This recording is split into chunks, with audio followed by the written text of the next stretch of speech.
the top 8% of people in this country, I'm saying it again, own 96% of the stock market. Hillbilly. Howdy, Hillbilly Nation. This is American Hillbilly. Man, good to see y'all out there today. Well, I got a video that is different than most of the videos I put out today for y'all. So I've been getting a lot of text messages and, a few emails and stuff like that from friends. And they're asking me, hey, Hillbilly, what's going to happen to my 401k? What's going on with these tariffs? Do you know anything about it? Well, I do trade stocks for a living, and so I am not a financial advisor by any means. I'm not an economist or nothing like that. So I'm just going to give you my point of view, my opinion on some of the stuff here. And hopefully, in layman's terms and stuff like that. So let's get this started. There's a lot of people out there that have 401ks and stuff like that. And all of a sudden they're watching the news. They're, maybe looking at their, portfolio, and they're seeing a little bit of decline. Yeah. And I realize that can make somebody very nervous. Let me pull one of these charts up here and kind of show you what I see, what's going on and stuff like that, just from my own point of view, from my own opinion. So here we have the S&P 500. This chart right here is 1 year, 1 day. So each one of these candles represents 1 day, one full day of trading. And what people seeing is like, we had a high up here, and then all of a sudden, we're dropping, it picks back up a little bit, and then, look at the last 2 days. Yeah. And so that's what, a lot of people's worried about. And I totally get it. I understand that. Okay, we're going to back this chart up here some. We go back over here, there was a low here, and that is 4th month, 18th day of 2024. And the market's climbed, it's took a fall, all that stuff. I expect it to catch support, like I've talked to you guys before. It should catch support down here, maybe. So all this time, your 401k has been making money. And I understand it's going back down, and it's like, oh my goodness, I'm losing, a lot of my gains. Now, I changed the chart here. For each candle now, it is 1 month. Okay, so we're going to back up here. Right in here is January of 2020. Well, we all know what happened that year, right? We got to dive right here. Okay, so since 2020, as stuff was getting bought here, look how much of a gain you're still at. You're still way up here on the market. I mean, massive gain, even though it's taken a fall, and it'll come down here and catch support. I assume, if it don't catch support there, then it's going to catch support right over here, so more than likely that's going to be, definitely where people's going to start buying back in, all that stuff. And so, when you look at it like this, it's like, yeah, I'm losing money. Well, what you're doing is you're losing profits. So it'd be like going to a casino, setting down one of the machines, putting $100 in it, being up 1,000, and then, you lose back down to 800. You're like, oh my goodness, I just took a loss. No, you still got a big gain. It's just less of a gain. So, I know there's a lot of people out there trying to scare everybody, but just realize you're losing profits, and those will bounce back. We've talked about this before in this channel. It's natural, totally natural for the market to basically kind of like, it's like a little bit of a reset. So people's making money. I explained this before. They sell. It comes back down here where buyers are. They buy back in. They make money. They sell. This is just a natural game of the market. You can go back and look for years. This is just a standard, deal of the market, and, sometimes it's worse and sometimes it's better, but, most usually it's always going up. Right here, this is, the S&P 500. So I'll show you something else here that's really cool. So I backed this chart all the way out. This is 1996. Okay. So you can see here, people have bought in like 1996. The market's going up, going down, going up, going down. But look at this massive incline, from 96 to now. I mean, ain't that something? I mean, the stock price right now is $505.28. It says right there. That's right now. In 1999, it was $59.64 on the S&P 500. I mean, so it's always in a continuously up. I mean, you do have some downfalls back here, but you can see what I'm talking about. In this period, the buyer stepped in and the market's never looked back. I mean, it's just kept going up, kept going up. So this is one thing I want to explain to some people. Some of you will remember this, some of you won't. So I'm going to go back down here, 1995, 1996, okay? Well, if you're old enough to know, buying a house in this time, interest was crazy because this is when we got the loan for our house. Interest, people were paying as much as 20% interest, folks. Yeah, I didn't stutter. 20% interest. For those people that didn't get like a fixed rate, their house payments went through the roof. I mean, they had back in the day, you have to remember this is a while back, they had, say, a $400, $500 mortgage. Their mortgage went to like, $1,000, $1,200 because the interest rates were going up and they didn't have a fixed loan. When we step in here at 2000 and some things change, and guess what? The market did. It started going down. What did that do? It brought down interest rates, stuff like that. Okay, we're going to jump up here to like 2018. Okay, interest is going up through here. Okay, here at 2018, what happened? The market went down, interest rates went down. Interest rates were down low in this area. Market gained back up. It took another fall. What happened here in 2020? This was the COVID era. Well, what happened? Interest rates went down to what? 2%, 3%, and all that. So when they lowered interest rates, it's good for the economy. And so the economy builds up. But at some point, it's got to come back down to catch up with reality, but the cost of spending, all that stuff. So I know people's out there like, well, Hillbilly, what caused this drop right here is tariffs. And we're going to get into that in just a minute, okay? I want to try to do this without doing politics because we don't really do politics on this channel. And I'm going to try to explain, what I think with the tariffs stuff that's going on right now, and just give you my opinion on it. Okay, I got something else I want to show you. So right here, this is the ticker I got pulled up right here is the S&P Brent crude multiple contract. So this has to do with oil, with crude oil and everything. Alrighty. So we're on 1 hour candles right now. So you can see the massive drop in oil. I mean, look at this. I mean, a massive drop. So what good news about that would be we should start seeing way lower prices at our gas stations and all the products that have to do with oil, with petroleum, stuff like that. So yeah, the market, the S&P 500 and stuff on the stock, yeah, it is dropping, but also this is dropping too. So we'll be saving a lot of money and get this back down to where it belongs instead of being so elevated. So hopefully this is going to really help people out tremendously if we get the price of gasoline down and all that stuff.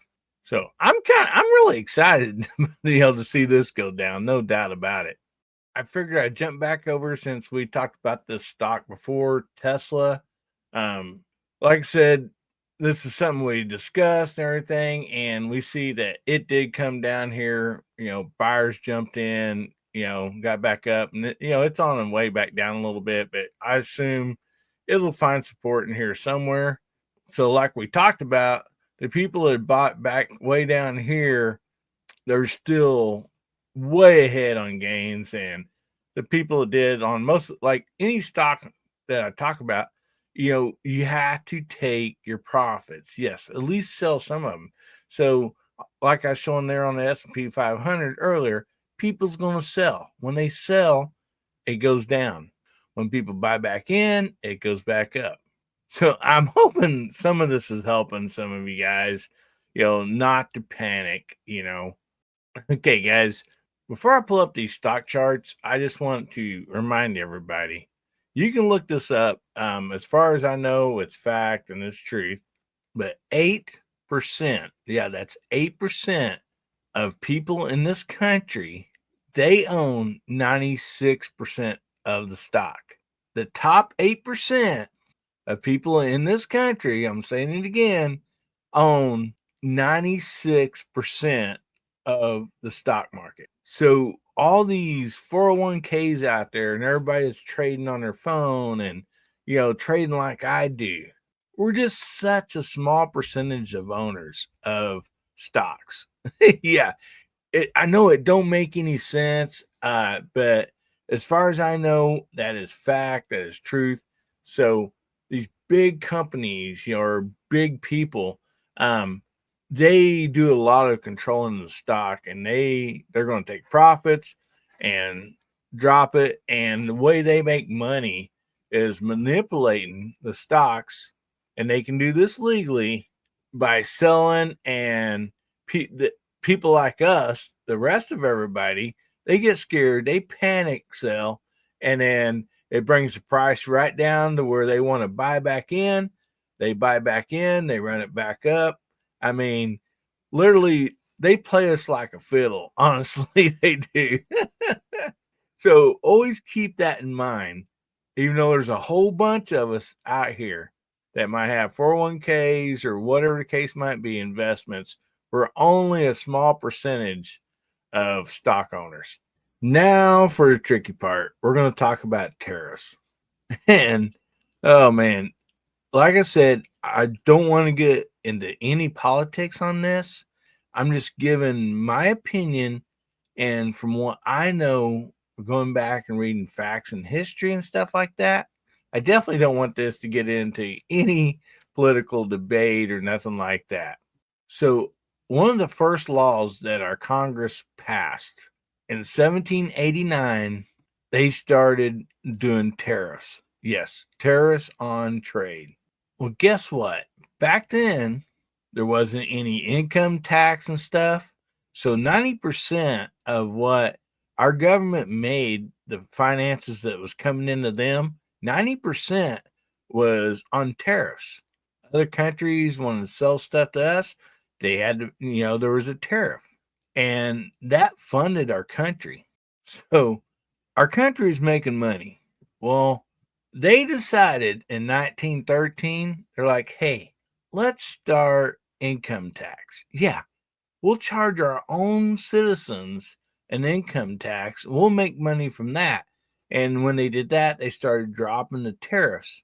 And then, now where we're up here to where we are today, our farmers can't sell fish, a lot of stuff, eggs to other countries because they charge us a large tariff. Yes, they charge us a big tariff. They won't buy our stuff, but they send these, I don't know, sewer rays, dang near catfish and all this stuff to this country, and they don't have to pay a tariff. When we have wonderful catfish farms right here in the United States, we got shrimp, we have a lot of stuff. Now, I agree, there's stuff we do need from other countries, and I'm going to explain that here in a second.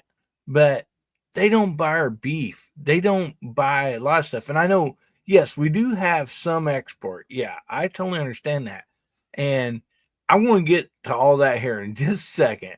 But first of all, I want to jump back to where I was talking earlier about interest rates. When I told you, yeah, interest rates was 15, 20%. And I know that's hard for you to believe, but ask your parents, or whoever, grandparents. But yes, I mean, interest rates got way up there. Well, what did a lot of people do once interest rates fell back down? you know, 10%, yeah, you think 10%, man, that's high. Well, 10% is pretty cheap compared to 20%. But once interest rates fell back down, a lot of people did like me and my wife did ourselves. We refinanced our house, got a lower interest. I know a lot of you may have done that with your cars or your house, and stuff during the last drop of interest. And that's a smart thing to do. So basically, kind of look at what we're doing right now with putting these tariffs out and everything, because our percentage as a government, okay, it goes on futures of bonds. Well, for us to get better interest rate for our government money, the money that we owe that we're borrowing from other countries, our economy needs to be better. It needs to be a lot better.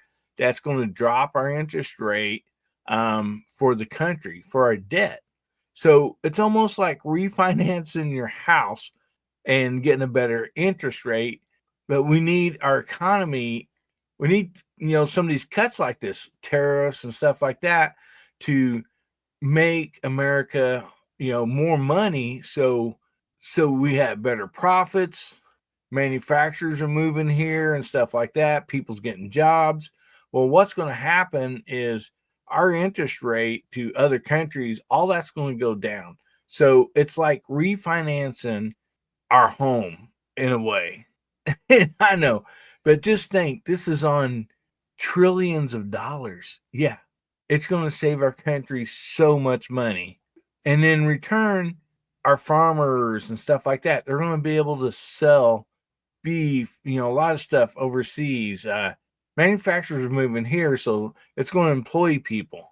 And yeah, we might see a rough little bit, but I don't think it's going to last very long. Honestly, I think that instead of paying way up here for a few things, I believe that other countries, you have to remember, we import so much stuff. So other countries cannot survive unless they import stuff to the United States. So they're going to have to do something. They're going to have to lower their tariffs and maybe move manufacturing here to survive, which is going to help the United States.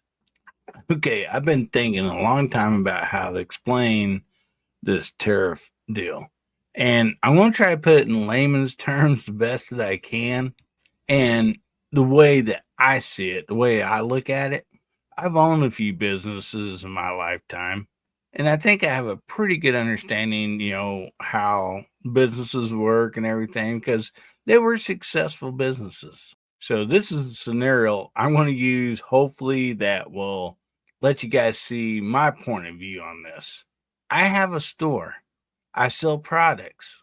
Now, I'm dealing with 3 other stores that sell products. I'm buying products from their store. I'm putting them in my store. I'm selling my products and I'm selling their products, right? But they will not put any of my products that I'm selling in their store. It kind of seems a little unfair, don't it? I'm doing business with you, but you're not doing business with me, and you're making the money. And my store is way bigger than your store. So you rely on me to take your products and sell in my store. Well, I'll tell you what, you 3 stores, I'm done with this, okay? I will not carry none of your products because you don't carry any of my products in your store.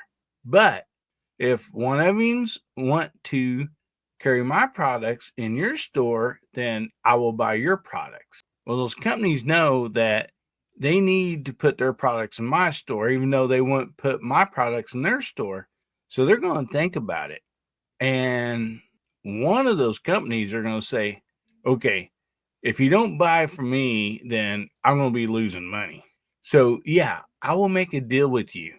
I will buy products from your store, put in my store, and as long as you keep buying products from me to put in your store, because I really need to sell you products to put in your store. And so that's basically how the tariffs are. Other countries are not buying our product because they have such a high tariff to keep our products out of their stores. But their stores won't exist if we don't buy from their stores. We buy more stuff from their stores, so they need us. It might be a little rocky for a little bit because they don't want to give up that massive profit of basically unfair trade. Yeah. So anyway, I hope that kind of explains a little bit. And I'm not an economist. I'm not a financial advisor. I'm just a hillbilly. But I've been in business a lot. And maybe you see this in your own little town, right? Somebody's got a garage and there's some cafes around there, restaurants. Well, this restaurant, the owners of them, they send their vehicles over for this garage to work on. So that garage is like, hey, they're doing business with us. Let's go over there and eat lunch every day. You see that all around you all the time. So I really don't understand why this is so hard for people to explain. We can do away with our income tax. All of us having to pay massive income tax, which is a big part of our government salary. Let them get their salary from other countries because we're turning around as individuals and buying those products. But anyway, Hillbilly Nation, I hope this helps some. Like I said, it's not perfect, and please don't take it anything as political. I'm just trying to answer some of these questions that people's asked me, and I figured I'd just kind of do it all in one shot on a video. And I really appreciate you guys watching this video. I hope it helps somebody. I hope it makes their day better. But anyway, I'm going to leave you all with this. Remember, God, family, country. Make somebody's day better, will you? And if the good Lord's willing, creeks don't rise. We'll be seeing you again, Hillbilly Nation. I love you.